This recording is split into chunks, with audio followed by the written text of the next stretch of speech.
आणि त्याच्यापूर्वी आम्ही 10 ते 15 आंदोलन केले होते. 15 आंदोलनात पहिली मागणी दिव्यांग मंत्रालय होती, पण ते झाली नव्हती. पण देशात कुठं दिव्यांग मंत्रालय नाही, इथं कसं होईल, मला त्या आश्चर्याचा झटकाच होता. आणि माझं मंत्रिपद गेलं, म्हणजे मी उद्धव साहेबाकडे मंत्री होतोय आणि शिंदे साहेबाकडे मी आमदार राहिलो, आणि त्याच्याकडे राहिलो म्हणून मग अधिक पुन्हा आम्ही विधानसभेत पडलो. पण तर माझ्याकडे येणारा मतदार मुस्लिम बौद्ध बांधव किंवा दलित बांधव असं होता. बच्चू कडू BJP सोबत गेला म्हणून त्याचाही झटका बसला. मधात जरांगे साहेब होते. ह्या सगळ्या घोटाळ्यामध्ये मी सुद्धा 30-40 सीटा उभ्या केल्या आणि त्याच्यात आमचा हा सगळा पराजय झाला. पण आम्ही थकलो नाही. वर्षभरात मला असं वाटते मी 2 वेळा उपोषण केले वर्षभरात. 3 दिवस, नंतर 7 दिवस, 500 किलोमीटर पायी चाललो, 350 सभा महाराष्ट्रभर घेतल्या. आणि या सगळ्यानंतर कर्जमाफी, नागपूरच्या मोठ्या आंदोलनानंतर कर्जमाफीचा एक धागा गवसला आणि कर्जमाफीपर्यंत समोर गेलो. त्याच्यामध्ये दिव्यांगाचे 2,500 रुपये आपण वाढवले.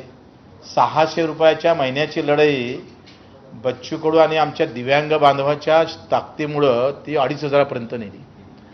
दिव्यांग मंत्रालयाचं स्थापित झालंच. 185 शासन निर्णय आपण काढले. म्हणजे चळवळ काय काम करतं हे आपण अख्ख्या महाराष्ट्राला आपण दाखवून दिली का मंत्रिपदापेक्षाही चळवळ किती महत्त्वाची असते. आणि त्याच्यातून आपण 182 शासन निर्णय काढले. या सगळ्यामध्ये 2,500 रुपये मानधन, कर्जमाफी, एका वर्षातली आमदार नसतानाची कामगिरी आहे बरं आमची. नंतर भूमीहीन, म्हणजे याच्यामध्ये देवाभाऊला खरं तर आभार मानावं लागेल. त्यांनी भूमीहीन लोकांसाठी आमची मागणी होती का अपघात विमा लागू करा. जसं शेतकऱ्याला अपघात विमा आहे तसा शेतमजुरांना पण तो लागू झाला पाहिजे. त्याचाही शासन निर्णय निघाला. आणि घरकुलासाठी पुन्हा शिंदे साहेबांनी मदत केली आणि 50,000 रुपये ग्रामीण भागातल्या घरकुलांसाठी सुद्धा वाढीव आले. ग्रामपंचायत कर्मचाऱ्यांना विनाअट पगार देणं भेटणं सुरू झाले, जे शेवटच्या घटकातले आहे.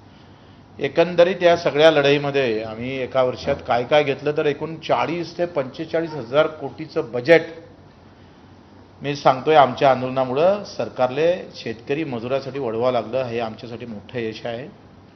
आणि हे सगळं असताना मला असं समजलंय मीडियाच्या माध्यमातून का बच्चू कडूची वर्णी लागणार आणि ते विधान परिषदेवर आमदार होणार. आता मी काही एका जातीचा माणूस नाही, एका धर्माचा नाही, एका झेंड्याचा नाही, एका रंगाचा नाही. मी शेतकरी, शेतमजूर, दिव्यांगाचा आवाज उठवणारा एक कार्यकर्ता आहे. कदाचित शिंदे साहेबांना हा निर्णय घेतला तर दिव्यांगाचा, शेतकऱ्याचा, मजुरांचा सन्मान होईल. आणि बगर जातीचे माणसं कोणी घेत नाही.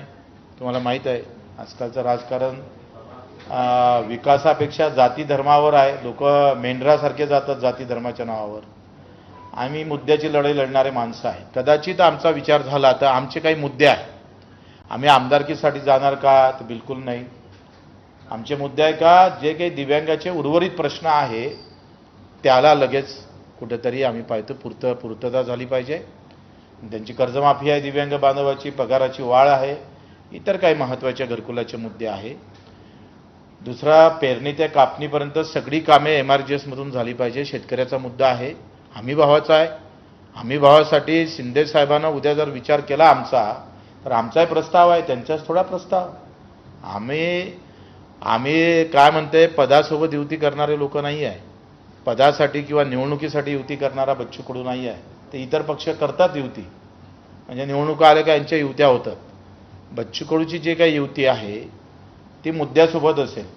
मुद्दा असेल तरच मग आम्ही समोर पावलं टाकू. हमी भावाची लढाई आहे, मेळघाटातील काही प्रश्न आहे, स्कायवॉक आहे, फिरले मिल आहे चिलपूरची, शकुंतला आहे, एक्सप्रेस आहे. ह्या ज्या काही महत्त्वाचे मुद्दे आहे, काही संत्र्याच्या संदर्भातले असेल, ऊस उत्पादक शेतकरी, आमचे द्राक्ष उत्पादक, कांदा उत्पादक शेतकऱ्याच्या प्रश्नावर मात्र भूमिका स्पष्ट केली पाहिजे. त्या संदर्भात भूमिका मांडली पाहिजे. विधवा भगिनी आहे, म्हणजे लाडक्या बहिणीला तुम्ही 1500 देता, पण त्या परित्यक्त्या आणि विधवा भगिनी ज्या लाडक्या आहे, त्या बहिणी आहे, त्यालाही तुम्ही तेवढेच देता. ज्यांना पती नाही त्यांनाही तेवढेच, ज्यांना पती आहे त्यांना पण तेवढेच. हे काही महत्त्वाचे मुद्दे आहेत. त्याचा प्रस्ताव सुद्धा आम्ही शिंदे साहेबांना देऊ. निवळ आमदारकीसाठी जावं एवढा काही नालायक बच्चू कडू नाही आहे. त्याच्यामुळे ह्या सगळ्या मुद्द्यावर चर्चा होईल. प्रहार किमान 1,00,000 सभासद असणारी संघटना आहे भारतामध्ये, आपल्या महाराष्ट्रामध्ये. दिव्यांग बांधव किमान 5 ते 10 लाख लोक आमच्यासोबत जुडलेले आहेत.